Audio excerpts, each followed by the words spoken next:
movement between levels happens early and quickly. This gets back to the 600 milliseconds by moving things upstream. And for executives, what we're doing, we can move things upstream temporally in time, but we can also move things in orientation, focusing on the vision and the big picture. Again, that's why I like to use frameworks, because it brings people out of the weeds and lets them look at the 30,000 foot view again and orient where they are. Kind of the same with the observe, orient, direct, and act, that framework. Shifts begin before full awareness. And this is, if you are so focused on the conscious side of things, you miss the fact that all of these signals are coming up. Sensory acuity teaches us to look at the facial expressions. But even before the facial expressions, there's the sensation that happens inside. And you'll feel it.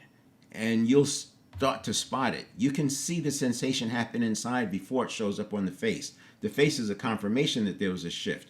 But maybe their breathing gets shallow. Maybe their shoulders tense, their necks tense.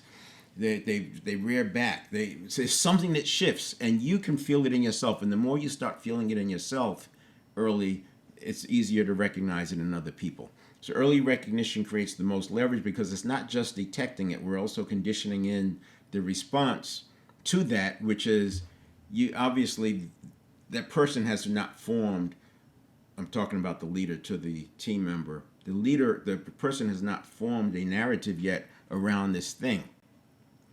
And by asking them the simple question, I just want to do a quick check-in. Let's pause here and see what's coming up for people. That gives people a chance to kind of experience that feeling and then put a label on it. And a lot of times they'll answer themselves, oh yeah, I thought it was this, but it's really not that. But if you let that thing come up and it forms a reaction, and that reaction is accepted by the conscious mind as a locked-in narrative, now it's a lot harder to change.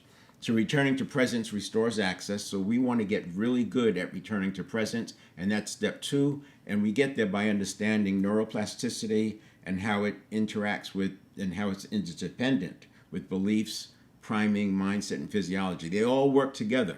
So how well you are managing your physiology can impact your neuroplasticity, and how well you're managing your beliefs can impact your physiology and your priming, and how well you're doing that can impact your mindset. It's like a web.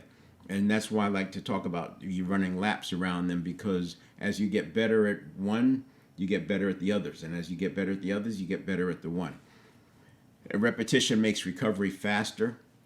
And so we're getting good at this process to where you don't have downtime. I actually have a visual in my mind where if a person starts meditating, let's say they meditate for 45 minutes a day, in the beginning, that state of calm might last for another 15 or 20 minutes. But after so many weeks and months of meditating, you'll see that calm will last for hours and hours. And I can imagine you get to the point where you meditate and that bliss state or calm or alpha state lasts all the way around to the next time you meditate. That's the visual. You don't have to do it with meditation. That's why the 7-step reset exists. So the earlier you recognize the shift, the easier it is to change direction. Now, this is happening all day, all the time. I talk about it being very fractal. So you change your days, you change your life. You don't stay in one level